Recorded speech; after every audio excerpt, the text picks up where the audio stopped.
आज है 14 फरवरी शनिवार का दिन। हरकारा के इस ऑडियो अंक में आपका स्वागत है। हरकारा लेकर आया है आज के न्यूज़लेटर का पॉडकास्ट जिसे आपके लिए तैयार किया है निधीश त्यागी के साथ राजेश चतुर्वेदी, गौरव नौरियाल और फलक अफशान ने। जिन खबरों का जिक्र हम यहाँ कर रहे हैं उनके लिंक्स और विस्तृत जानकारी मूल न्यूज़लेटर में है। हरकारा यानी हिंदी भाषियों के लिए क्यूरेटेड न्यूज़लेटर। ज़रूरी खबरें और विश्लेषण, शोर कम, रोशनी ज़्यादा। आज के एपिसोड में हम बात करेंगे एक ऐसे चुनावी चमत्कार की जिसने आंध्र प्रदेश की राजनीति को हिलाकर रख दिया है। क्या वाकई आधी रात को लाखों वोट डाले गए या ये लोकतंत्र के साथ कोई शरारत थी? इसके अलावा हम चलेंगे बांग्लादेश, जहां नई सरकार ने भारत को आंखें दिखानी शुरू कर दी हैं। संसद से लेकर सड़क तक एक और मुद्दा गर्म है। कुख्यात अपराधी जेफरी एप्स्टीन के साथ भारतीय मंत्री हरदीप सिंह पुरी के कथित ईमेल और इस्तीफे की मांग। और अंत में जानेंगे कि कैसे भारत और अमेरिका के बीच एक व्यापार समझौता आपकी रसोई से लेकर देश की विदेश नीति तक को प्रभावित कर रहा है। शुरुआत करते हैं आंध्र प्रदेश से जुड़ी सबसे बड़ी खबर से। राजनीतिक अर्थशास्त्री परकाला प्रभाकर ने द वाय में एक लेख के जरिए आंध्र प्रदेश के 2024 विधानसभा चुनावों के नतीजों पर गंभीर सवाल उठाए हैं। इसे महज जीत नहीं बल्कि एक चमत्कार कहा जा रहा है, जिसके पीछे बड़ी शरारत छिपी हो सकती है। आंकड़ों पर गौर करें तो कहानी कुछ और ही बयां करती है। चुनाव आयोग के डेटा के मुताबिक मतदान के दिन शाम 5 बजे तक करीब 68% वोटिंग हुई थी। लेकिन रात 11:45 तक यह आंकड़ा अचानक उछलकर 76.5% हो गया। और जब 17 मई को अंतिम आंकड़े आए तो यह लगभग 81% तक पहुंच गया। हैरानी की बात यह है कि आधी रात के बाद करीब 17 लाख वोट डाले गए। गणितीय रूप से देखें तो इसका मतलब है कि कई बूथों पर रात के समय हर 20 सेकंड में एक वोट डाला गया, जिसमें वोटर की पहचान, स्याही लगाना और दो अलग अलग वोट डालना शामिल है। प्रभाकर का तर्क है कि यह शारीरिक रूप से असंभव है। चुनाव आयोग ने अभी तक ये स्पष्ट नहीं किया है कि यह असाधारण गति कैसे हासिल की गई। ये डेटा विसंगति जनादेश की विश्वसनीयता पर गहरे प्रश्न चिन्ह लगाती है। पड़ोसी देश बांग्लादेश से भी भारत के लिए अच्छी खबर नहीं है। वहां बीएनपी की भारी जीत के बाद पार्टी के सलाहकार हुमायूं कबीर ने भारत के साथ रिश्तों को लेकर तल्ख टिप्पणी की है। द टेलीग्राफ की रिपोर्ट के मुताबिक कबीर ने कहा है कि भारत को अब अपनी मानसिकता बदलनी होगी और रिश्तों को नए सिरे से तय करना होगा। उन्होंने साफ शब्दों में कहा कि शेख हसीना का अब बांग्लादेश में कोई राजनीतिक भविष्य नहीं है और भारत को उन्हें पनाह देने से बचना चाहिए। कबीर ने इसे भारतीय समाज में बढ़ते कथित हिंदू चरमपंथ से भी जोड़ा। हालांकि उन्होंने ये भी बताया कि प्रधानमंत्री मोदी और तारिक रहमान के बीच बातचीत सौहार्दपूर्ण रही है। लेकिन संदेश स्पष्ट है कि अब दिल्ली को ढाका के साथ पुराने तरीके से बात करने की आदत छोड़नी होगी। इसी बीच द हिंदू की एक रिपोर्ट बताती है कि ढाका में चुनाव नतीजों के बाद जश्न और डर का मिलाजुला माहौल है। बीएनपी की जीत के साथ ही जमाते इस्लामी का भी उभार हुआ है, जो भारत के लिए चिंता का विषय हो सकता है। जमात के नेताओं का कहना है कि वे 1971 की आज़ादी के खिलाफ नहीं थे, लेकिन अब वे चाहते हैं कि भारत अपनी गलतियों को स्वीकार करे। दूसरी तरफ अवामी लीग के समर्थकों में गहरा डर और गुस्सा है। शेख हसीना के बेटे सजीब वाजेद जॉय के उस बयान ने कार्यकर्ताओं को तोड़ दिया है जिसमें उन्होंने कहा था कि वे अमेरिका में सुरक्षित हैं। विश्लेषकों का मानना है कि ढाका अभी किसी युद्ध क्षेत्र जैसा महसूस हो रहा है, जहां भविष्य पूरी तरह अनिश्चित है। अब रुख करते हैं दिल्ली की ओर। विदेश मंत्रालय ने संसद में जानकारी दी है कि पिछले 10 सालों में प्रधानमंत्री नरेंद्र मोदी की विदेश यात्राओं पर सरकारी खजाने से 762 करोड़ रुपये खर्च किए गए हैं। द वायर की रिपोर्ट के मुताबिक 2024 में ये खर्च 100 करोड़ रुपये से ज़्यादा था, जो 2025 में बढ़कर 175 करोड़ रुपये हो गया। मंत्रालय ने बताया कि यह खर्च सुरक्षा, चार्टर्ड उड़ानों और हॉटलाइन सुविधाओं पर होता है। सरकार ने तर्क दिया है कि मुद्रास्फीति और सुरक्षा जरूरतों के कारण ये खर्च पूर्व प्रधानमंत्री मनमोहन सिंह के कार्यकाल की तुलना में बढ़ा है। हालांकि कोरोना काल में ये खर्च शून्य था। यह आंकड़ा विपक्ष के लिए एक बड़ा मुद्दा बन गया है। अंतर्राष्ट्रीय अपराध जगत से एक बड़ी खबर है। यौन अपराधी जेफरी एप्स्टीन की मौत को लेकर एक मशहूर पैथोलॉजिस्ट डॉक्टर माइकल बेडेन ने नया दावा किया है। उनका कहना है कि एप्स्टीन ने आत्महत्या नहीं की थी, बल्कि जेल में उनका गला घोटा गया था। द टेलीग्राफ की रिपोर्ट के अनुसार डॉक्टर बेडेन ने शव परीक्षण में गर्दन की 3 हड्डियों को टूटा हुआ पाया, जो आमतौर पर फांसी लगाने से नहीं टूटती। उन्होंने कहा कि ऐसे फ्रैक्चर गला घोटने के मामलों में ज़्यादा देखे जाते हैं। हालांकि आधिकारिक रिपोर्ट इसे आत्महत्या बताती है, लेकिन गायब सीसीटीवी फुटेज और जेल की संदिग्ध गतिविधियों ने इस मामले को और पेचीदा बना दिया है। एप्स्टीन का नाम भारतीय राजनीति में भी भूचाल ला रहा है। द वाया की रिपोर्ट के मुताबिक केंद्रीय मंत्री हरदीप सिंह पुरी और जेफरी एप्स्टीन के बीच पुराने ईमेल सामने आए हैं। इन ईमेल्स में एप्स्टीन ने पुरी से एक महिला के लिए वीजा लगवाने की मांग की थी, जिस पर पुरी ने मदद का भरोसा दिया था। इतना ही नहीं, ईमेल में एक्सोटिक आइलैंड यानी विदेशी द्वीप पर मजे करने जैसी बातें भी लिखी गई हैं। संसद में राहुल गांधी ने इस मुद्दे को उठाया तो भारी हंगामा हुआ। हरदीप पुरी ने सफाई देते हुए कहा है कि वे एप्स्टीन के आपराधिक रिकॉर्ड से अनजान थे और यह सब सामान्य बातचीत थी। लेकिन विपक्ष इसे नैतिक आधार पर एक बड़ा मुद्दा बना रहा है और उनके इस्तीफे की मांग कर रहा है। अमेरिका से जुड़ी एक और खबर भारत की सुरक्षा एजेंसियों के लिए चिंताजनक है। इंडियन एक्सप्रेस के मुताबिक भारतीय नागरिक निखिल गुप्ता ने अमेरिका में सिख अलगाववादी गुरपतवंत सिंह पन्नू की हत्या की साजिश रचने का जुर्म कबूल कर लिया है। अमेरिकी न्याय विभाग ने दावा किया है कि इस साजिश के तार कनाडा में हुई हरदीप सिंह निज्जर की हत्या से भी जुड़े हैं।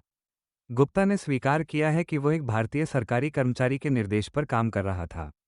अमेरिका ने इसे मर्डर फॉर हायर यानी पैसे देकर हत्या कराने का मामला बताया है। भारत सरकार ने हालांकि आधिकारिक तौर पर ऐसी किसी भी नीति से इनकार किया है और उस सरकारी कर्मचारी के अब सेवा में न होने की बात कही है। सुप्रीम कोर्ट 16 फरवरी को असम के मुख्यमंत्री हेमंत बिस्वा शर्मा के खिलाफ एक याचिका पर सुनवाई करेगा। मामला एक वायरल वीडियो का है जिसमें कथित तौर पर सीएम को एक समुदाय विशेष के लोगों की तस्वीरों पर गोली चलाते हुए दिखाया गया था। द हिंदू की रिपोर्ट के अनुसार यह वीडियो असम बीजेपी के हैंडल से शेयर किया गया था, जिसे बाद में हटा लिया गया।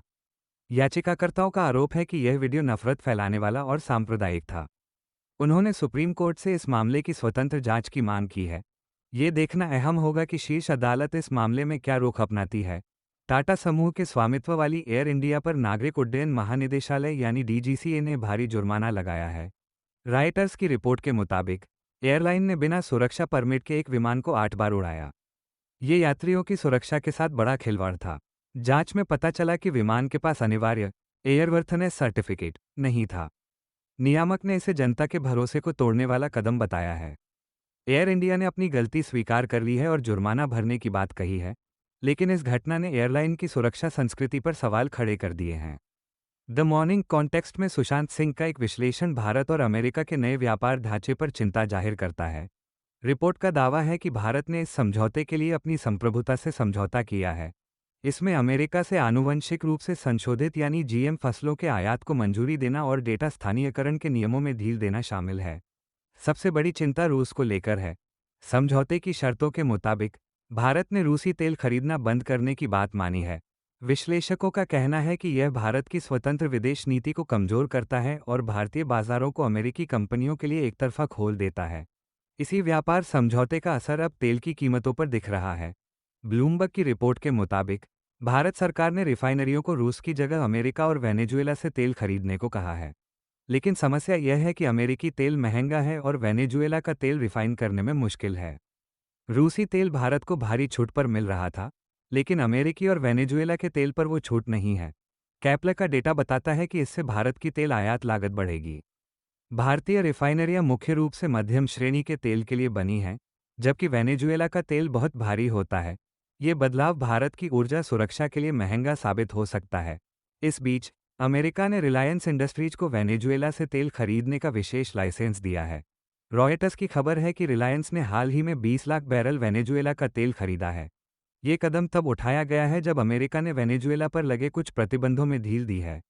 रिलायंस दुनिया का सबसे बड़ा रिफाइनिंग कॉम्प्लेक्स चलाता है और उसके पास भारी तेल को रिफाइन करने की क्षमता है। ये डील रिलायंस को रूसी तेल का विकल्प खोजने में मदद करेगी। इसे भारत और अमेरिका के बीच बढ़ते ऊर्जा सहयोग के रूप में भी देखा जा रहा है। शिक्षा जगत में भी विवाद गहरा रहा है। विश्वविद्यालय अनुदान आयोग यानी यूजीसी ने सभी विश्वविद्यालयों को आरएसएस से जुड़े संगठनों के एक कार्यक्रम में भाग लेने का निर्देश दिया है। मकतूब मीडिया की रिपोर्ट के अनुसार आलोचकों ने आरोप लगाया है कि सरकारी संस्थान अब संघ की शाखाओं की तरह काम कर रहे हैं। भारती नारी से नारायणी नाम के इस सम्मेलन में कुलपतियों और प्रोफेसरों को शामिल होने के लिए कहा गया है। दिल्ली विश्वविद्यालय के प्रोफेसर अपूर्वानंद ने इसे शिक्षा का भगवाकरण करार दिया है। उनका कहना है कि एक अकादमिक नियामक संस्था का किसी राजनीतिक विचारधारा से जुड़े संगठन का प्रचार करना अनुचित है। महाराष्ट्र की राजनीति से एक सनसनीखेज दावा सामने आया है। एनसीपी शरद पवार गुट के नेता शशिकांत शिंदे ने कहा है कि अजित पवार ने अपनी मर्जी से पार्टी नहीं छोड़ी थी, बल्कि अदृश्य शक्तियों ने उन्हें मजबूर किया था। उन्होंने ये भी कहा कि विमान दुर्घटना जिसमें अजित पवार की जान गई, उसकी जांच होनी चाहिए। रोहित पवार ने केंद्रीय गृह मंत्री अमित शाह को पत्र लिखकर इस दुर्घटना की निष्पक्ष जांच की मांग की है। उनका आरोप है कि यह महज हादसा नहीं बल्कि एक गहरी साजिश हो सकती है। हालांकि अजित पवार गुट के नेताओं ने इन दावों को खारिज करते हुए कहा है कि अजित दादा ने एनडीए में शामिल होने का फैसला खुद लिया था।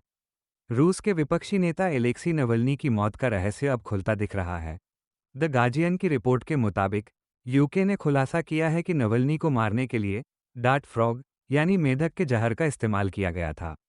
जांच में उनके शरीर में इस जहर के अंश मिले हैं जो रूस में प्राकृतिक रूप से नहीं पाया जाता। ब्रिटेन ने इसे रासायनिक हथियार संधि का उल्लंघन बताया है। नवल्नी की विधवा यूलिया ने म्यूनिक में वैश्विक नेताओं के सामने ये सबूत पेश किए। ये पुतिन प्रशासन पर अंतर्राष्ट्रीय दबाव को और बढ़ाएगा। खेल के मैदान से एक उदास करने वाली खबर है। इंडियन एक्सप्रेस में संदीप द्विवेदी लिखते हैं कि भारत और पाकिस्तान के बीच क्रिकेट अब सिर्फ खेल नहीं रहा, बल्कि कड़वाहट का जरिया बन गया है।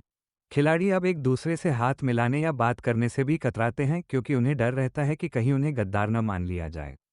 लेखक का कहना है कि पहले जैसी प्रतिद्वंद्विता अब नफरत में बदल गई है। हाल ही में हुए वाकयों में पाकिस्तानी खिलाड़ियों को भीड़ के गुस्से का सामना करना पड़ा। युवा खिलाड़ियों पर इसका भारी मानसिक दबाव है। ये क्रिकेट की भावना के लिए एक दुखद दौर है। अंत में विज्ञान की दुनिया से एक रोमांचक खबर। नासा के क्यूरियोसिटी रोवर ने मंगल ग्रह पर कार्बनिक यौगिकों का एक बड़ा भंडार खोजा है। नासा के नए अध्ययन के मुताबिक इन यौगिकों की मात्रा इतनी ज्यादा है कि इसे केवल निर्जीव प्रक्रियाओं से नहीं समझाया जा सकता। वैज्ञानिकों ने समय को 8 करोड़ साल पीछे ले जाकर गणना की है। उनका मानना है कि यह इस बात का मजबूत संकेत हो सकता है कि प्राचीन काल में मंगल पर जीवन मौजूद था। हालांकि अभी और शोध की जरूरत है, लेकिन ये खोज ब्रह्मांड में हमारे अकेले न होने की संभावना को बल देती है।